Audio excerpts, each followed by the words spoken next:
back to Primary Source China Investment. Peng.guo and I are here with show B5.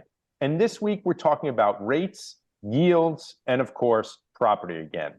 So last week we covered some of the headline data coming out of China and recommend that subscribers, quote unquote, pay attention. And it seems Beijing is paying attention as well. First up is the China 10-year. After threatening with a 3 handle at the beginning of the year, China's 10-year has come off about 20 basis points, and the directionality has been only one way, which is down. So it's currently at about 275. If we compare that to the US 10-year, the US 10-year has had a lot more volatility over the year, but the US 10-year is basically flat year to date and sitting at 376. You're getting 1% more yield, taking US dollar denominated risk, and you combine that with RMB depreciation of about 3.5% year to date, and you can see why there's a strong preference for dollar investors to continue to hold dollar assets. There's a lot of focus on the equity side, which is normal. But if you look at the fixed income side too, investors are saying, well, wait a minute, I can hold US dollar and get a much higher return. Don't have to deal with the FX risk, right? Peng.guo, that's the choice people are making on the fixed income side right now. That's right. U.S. government is the biggest risk right now. Theoretically, I don't believe they will get default, but that really means that they have unlimited power to print the money. And so let's see how they get the balance on that. Yeah, so if you're a US dollar investor, we always say if you're going to be a China investor, you should always have some fixed income, and that still holds true. We stand by that thesis. But if you're looking to allocate new money, you're looking at fixed income rates. Every day there's people pounding the table saying, oh, there's finally some yield in the 2, 5, and 10-year in the US. So a lot of people are picking up that yield as an investment choice, which is pretty rational.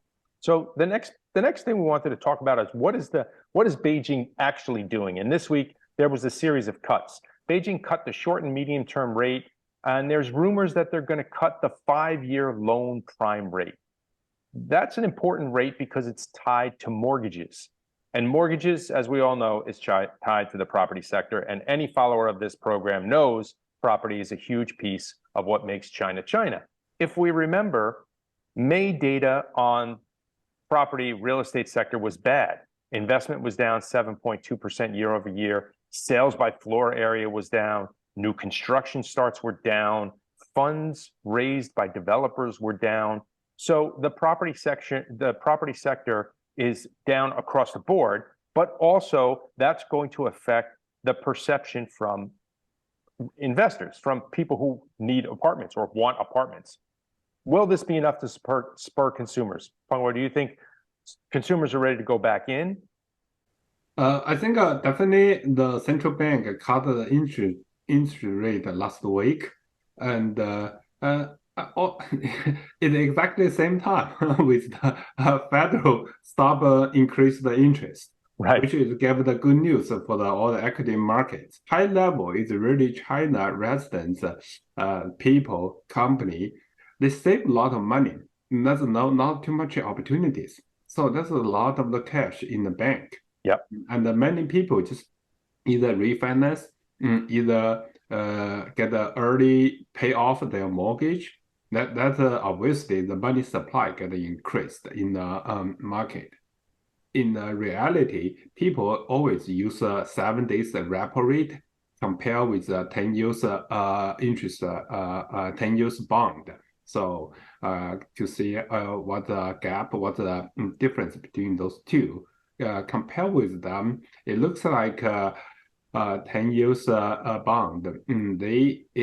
They still have some of the space to get down. Another cut interest rate in the next 6 months, like the 10 basis point or 20 basis point. Wow. That's all the popular things, popular views in the market. I wanted to talk about something that a lot of our subscribers may not know, and that's China's urban home ownership is among the highest in the country. Urban home ownership is above 90%. And yeah, that's going to be skewed a little bit because we all know somebody who owns 5 apartments in Shanghai or Beijing or something like this. But compare this to New York City. New York City's home ownership is only 31%, where residents own their own home. Wow. So yeah, that's a shocking number, right? So what does this really mean?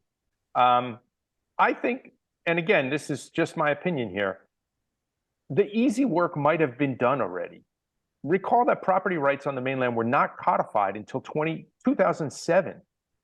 The next 15 years will not require 100% more housing and all the attendant economic benefits. Growth will have to come from somewhere. So yeah, cut rates, but you're going to need plan B if the property sector doesn't drive GDP. What are your thoughts, peng.guo?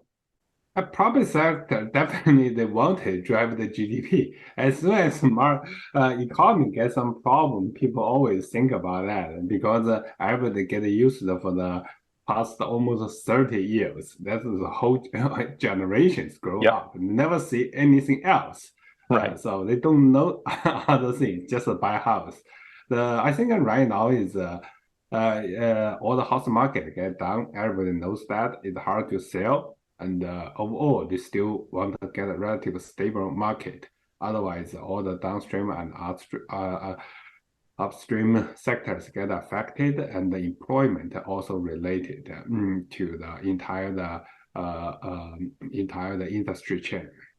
Yeah, there's a lot of derivative effects to the entire sector, and it does look like there was all of this talk. You remember more than a decade ago about China's building ghost cities and those kind of things, and being on the ground there, I never thought that those were ghost cities. I always thought that like a city of Hefei, for example, they just completely relocated the center of Hefei 20 miles away.